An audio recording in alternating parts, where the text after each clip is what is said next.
তো এরকম কোনোটাই মাধ্যমেই আপনার কিন্তু দোয়া কুনুতের যে হক এটা আদায় হচ্ছে না। এবং বেতের নামাজ এটা কিন্তু ওয়াজিব একটি নামাজ, এই নামাজকে আপনি ইচ্ছা করে ছেড়ে দিতে পারবেন না এবং ওয়াজিব সবসময় চাইলে আপনি তরক করতে পারবেন না। এই জন্য বেতর নামাজ গুরুত্বপূর্ণ। এবং কি আল্লাহর হাবিব সাল্লাল্লাহু আলাইহি ওয়াসাল্লাম বলতেন, ইন্নাল্লাহ বিতরুন ইউহিব্বুল বিতরা, আল্লাহ রাব্বুল আলামিন নিজে বেজরকে আল্লাহ রাব্বুল আলামিন নিজে ভালোবাসেন, সুবহানাল্লাহ।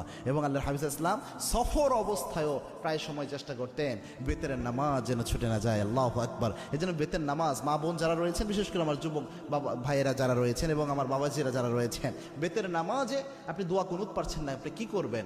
প্রথম যদি আপনি দোয়া কুনুত না পারেন তাহলে আপনি যে দোয়াটা পড়বেন, রব্বানা আতিনা ফিদ দুনিয়া হাসানাহ ওয়া ফিল আখিরাতি হাসানাহ ওয়া কিনা আযাবান নার।